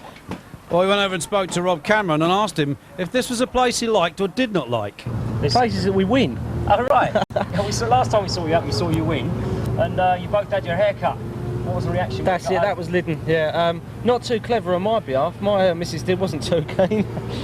George, my wife just burst out laughing. Yeah, which was all right. The guys at work gave me a bit of a hard time, but it's growing back, as you can see. So no forfeits today if you win? You've got to be joking. Thanks, good luck anyway. Cheers. Well, they're on the grid then for the start of race 1. Practice, I can assure you, turned out to be quite a disaster for some outfits, and none other than Kate Harrington and Joe Martin were 2 of many victims that got caught out by this Darley Moor circuit. They crashed very heavily in practice and were relatively badly injured, but we're glad to say that later on, weeks later, they were both okay. So here we go then. Race 1 underway as they come up towards that very Nadgery chicane. It was Gary Horsepole that led them through with Tom Hanks in second place. Then it was Rob Cameron, and I can assure you that's not what Hanks wanted at that moment. He needs to finish in front of Gary Horsepole if he wants to have any chance of retaining this championship for 1998. Here they come then. It's still Gary Horsepole leading Tom Hanks. Rob Cameron with Paul Randall in the chair in third. Then it was Alan Schofield, I think. No, because that was Steve Norbury. Steve Norbury had snuck through into fourth place, putting Alan Schofield down to fifth. It was all getting pretty frantic at this stage. Very narrow circuit here at Darley Moor.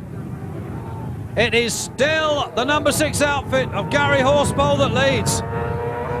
Tom Hanks on the Tasman Hanks entered machine back there in second place as once again they nip through that little tight chicane. Steve Norbury, Andy Smith, he's got Roy Hanks behind him, number 7. Here they come again. It really is a very narrow circuit here, very little chance to overtake anywhere on this circuit. You go off and you've only really got a bank each side to launch you into the air. There they go. Shutting the power off momentarily as they come into the corner, and then they nail it going up that back straight. As they go past the start and finish, Gary Gatt just going through there. It's still the race lead for series leader number 6. Gary Horsepole, Kevin Lee, Hanks is still there, and Hizzy dogging that outfit in front. Steve Norbury now up to third. Rob Cameron down to fourth. That looks like Roy Hanks, or is that the number 10 outfit? It is the number 10 outfit then of Mick Bollis Jr. There's Gary Gatt and Richard Gatt going through. But this is the battle at the front. That man has got to get past that number 6 outfit. He needs to finish with a higher amount of points than the man in front. There's Steve Norbury. There's Rob Cameron. Look behind those two, and I think that's the number 10 outfit with a big power slide on from Rob Cameron. But there's no change at the front yet. Hanks must be thinking, I need just something extra to get past the man in front. But Kevin Horsepole is making sure there's no way round. In and out of that very tight chicane. Mick Bollis Jr. beginning to close in on that distinctively fluorescent outfit of Rob Cameron. So we might see a change there. Gary Gatt going through. Looks like he's got number 15 there in front of him. And that's Simon Christie and Adrian Waldock. Here they come again. Really nothing between the top 6 or 7. It can go any way at the moment. So it's still Gary Horsepole leading. Hanks hanging on to him in second place. Norbury still hanging in third. Cameron still in fourth. And I think we've seen a change to 5th place just then. But it was battling right down through the field. Here they come again. I'm looking back behind the first 3, the first 4, and I think Alan Schofield has moved up a position. Here comes Hanksy. He needs to get past Horsepole as some of the lower placed riders come through. Number 21 there. That's Wally Saunders and Rick Roberts amongst that group. And a problem, I think, for number 15. Yes, Simon Christie and Adrian Waldock. They've got a problem with that machine. Here's the race leader. Second place man closing in on him. He can't seem to find a way through. This circuit is so narrow here at Darley Moor. Almost one line, you could say. The only real chance you've got is trying to outbrake someone coming into a corner. And that's dangerous at the best of times here, because there are no escape routes. You go off the track, you go airborne. Oh, we've got a problem there, number 12, that's Vern Phillips and Jill Phillips. They missed, outbrake themselves going into the chicane. They look okay, but that outfit is definitely damaged. And young Jill looks pretty quick on her toes. I think I'll just get out of here rather fast, she says. Here comes the race leaders. Still Gary Horsepole, still Hanks behind him in second place. We're looking back at third, still the same, Norbury it is. Then it's with Alan Schofield driving the outfit. They moved up to 4th. Cameron's been relegated down 1 place. He's in 5th. Yellow flag's out. That means somebody's off somewhere. No overtaking. Oh, it's that outfit of Phillips. Vern Phillips that's causing the yellow flag. There'll be no overtaking now. Number 50, this is Mick Boddice. That's his home circuit here. So Mick Boddice, of course, with Dave Wells in the chair. He should know his way around this track. Mick, 50 years of age, although he keeps telling us he's much younger. And look at Hanksy. Well, number 17 goes a lap down. That's David Alcock and David Glenhill. So they've been passed by the race leaders. Yellow flag is still there, so there really will be no overtaking at the moment while that yellow flag stays there. This is certainly not working to the advantage of Tom Hanks. No matter what he does, he's not allowed to overtake under that yellow flag. Here they come. Right through the left-hander again, full bore. Mick Boddice, senior, number 50, with Dave Wells working in the chair. Then it's Roy Hanks behind him, number 7. He's got Robert Biggs in the chair with him. Here they come again. It's frantic at the moment. Tom Hanks must be thinking, what have I got to do? I just can't get past the man in front. It's so narrow, and the yellow flags are not helping my cause. Mick Boddice Jr. this is. With Ian Simmons in the chair. Here they come. Leader. Looking for second. Oh, he's lost it. Tom Hanks has lost it. He almost flipped the passenger Steve Wilson out of the chair. They're going to have to bump start that outfit. They've got it going again. I think, yeah, that's going to drop them back a couple of places. They're going to have to work very hard now if they want to get back on terms with the race leader. There they go. That must have dropped them back about 4th, maybe even 5th. We don't know. We'll look as they come through. There's the race leader coming through. He's clear. Gary Horsball, Kevin Lee. Kevin looks over his shoulder. He knows that Hanks has gone. Well, Alan Schofield and Jake Beckworth have now inherited 2nd place. They won't be too displeased about that. Mick Boddice Jr. now inherits 3rd. And there's Hanks, 4th. Mick Boddice Sr. has got Roy Hanks right behind him. So this is a Boddice-Hanks battle at the moment. So there is the race leader, Gary Horsball. Looks over his shoulder again. There's 2nd place man, Alan Schofield, with Jake Beckworth in that chair, hanging on for dear life. Here comes the race leader, picking off the back markers. Looking back for 2nd, looking up the track. There he is, Alan Schofield, number 3. 2nd by courtesy of that mistake made by Tom Hanks up that corner. Here comes Hanks, he's up to 3rd. That's down a place then for number 10, Mick Boddice Jr. And Ian Simmons. Here he comes. This has got to be a win, barring any mechanical failure, for number 6. Gary Horsball. 2nd then for Alan Schofield. Looking back for 3rd, we got a red flag, And I think that's Steve Norbury. That's not going to affect the front runners because they're on the other side of the circuit. Here they come. This is going to be the checkered flag then for Gary Horsball. He knows it. 25 points in the bag from race 1. He'll certainly be well chuffed with that. Yeah, I never really had a plan, but it went better than I could have hoped, really. Yeah, it was good. I enjoyed it. I did a lap board, so I'd never had a clue how many laps were to go, and I was just waiting for the checkered flag to come out. Any nervous moments on the way around? Not really. I had a couple of slides, and then I looked behind and see Tom had gone out or spun out, whatever, and I relaxed a little bit then and settled down. I was okay after that. Well, the 2nd race was certainly spectacular when the Gap brothers exploded in a cloud of smoke, slid off the circuit, and needless to say, they didn't score any points. Tom Hanks went on to win the race. Gary Horsball finished in 3rd. They both finished on even points, so Hanks, by means of that last race win, finished at the top. Schofield, Beckworth, Hanks the Big, Boddice Senior and Dave Wells rounding up the top 5.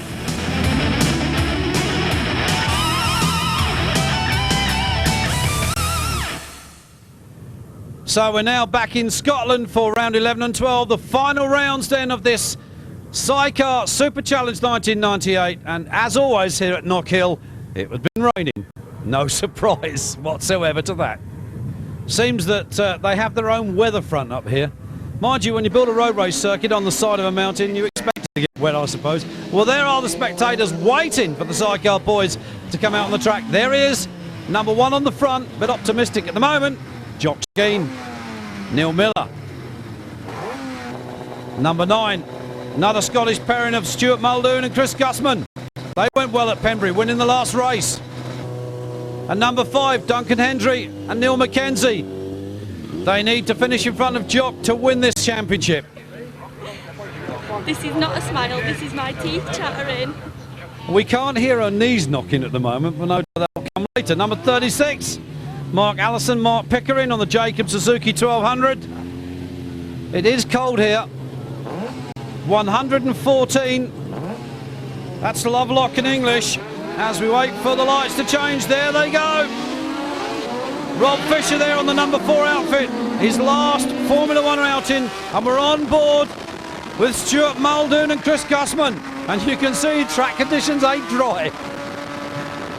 One of these days I'm going to come to Knock Hill and it's going to be so hot I'm going to get sunburnt. And I certainly look forward to it. Number 7, well that's of course Tony Baker.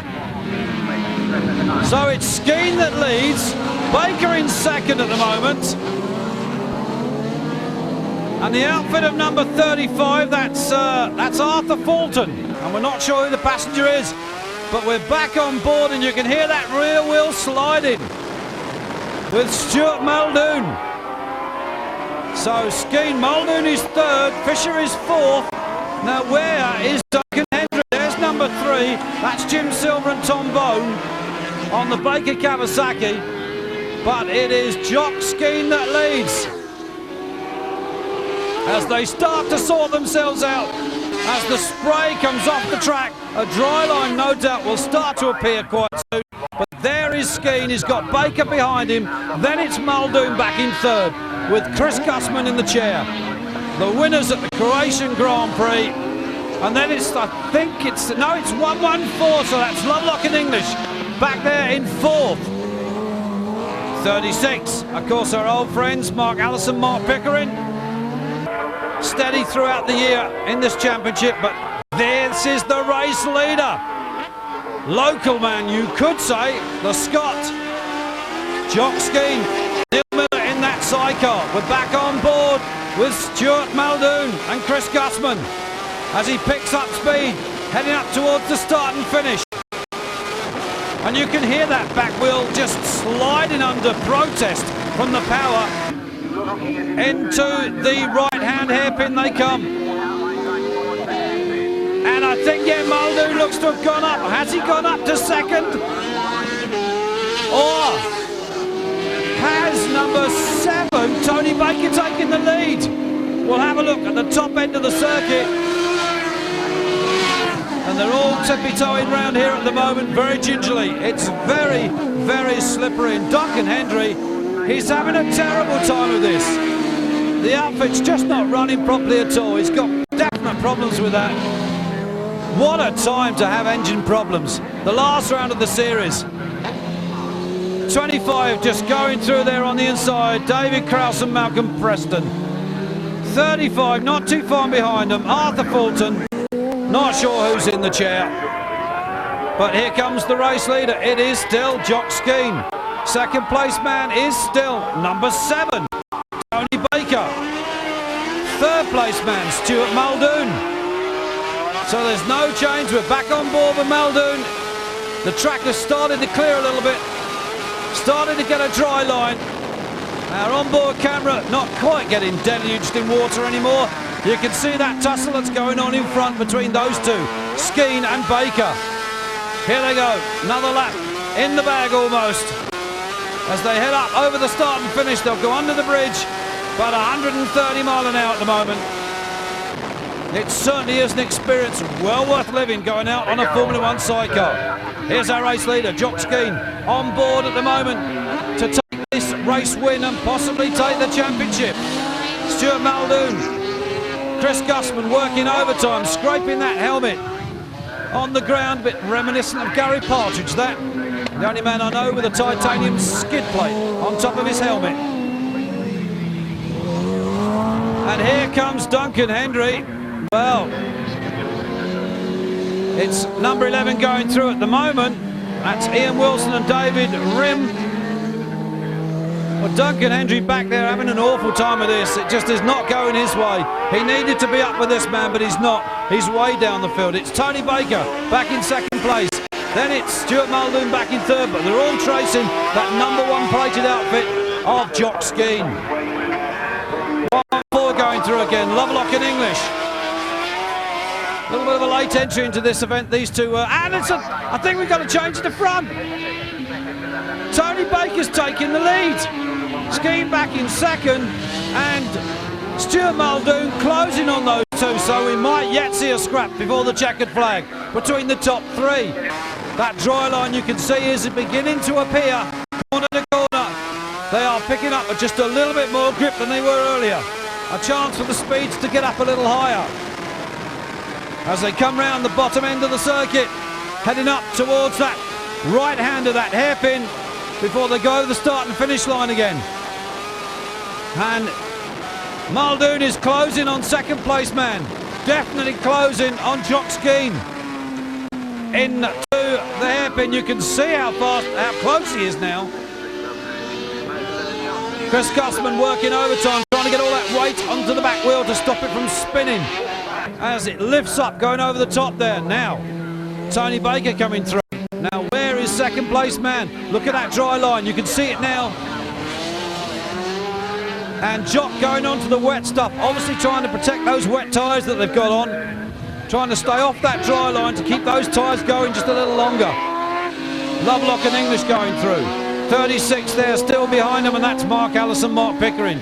No change really in the order so far.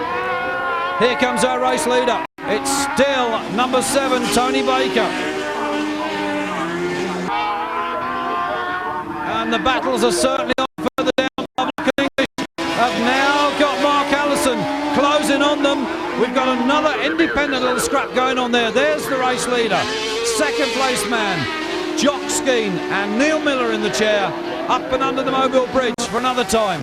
We're on board with Stuart Muldoon. Peering through the wet on the camera lens to see what's going on in the front, and he's going to go for it.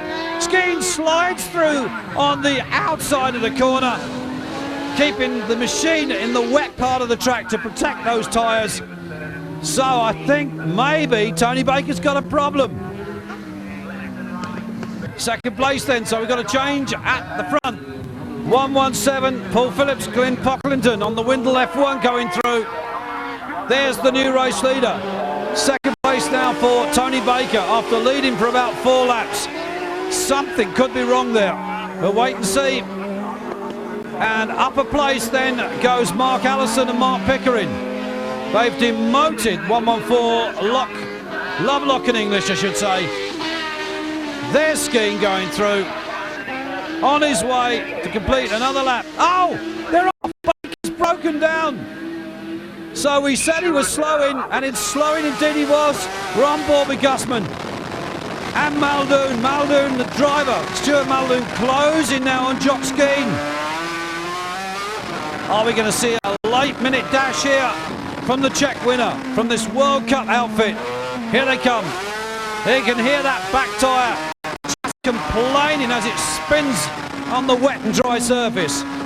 They've got wet weather tyres on, so they're not getting the best of grip on the dry surface. Looking to protect those tyres by staying in some of the wet stuff. He's closing on Jock Skeen. Is he going to go for a last-minute ditch attempt to take this at the last corner? Here he comes. This really is a race for the line. Jock Skeen has got this championship, I think, now in the bag. Duncan Hendry suffering. Here they come. Oh, he's going to spin. Skeen comes through. Muldoon has spun it. Well, what a disaster. Chris Gussman throws his head up. It's a win then in this final round then for that man. Jock Skeen, Neil Miller. They also went on to win the second race with Stuart Muldoon finishing second. So the championship positions at the end. Miller then and Skeen take it from Hendry and McKenzie, Hegarty, Allison and Pickering, Phillips and Pocklington. They were fifth, 72 points. What an F1 series.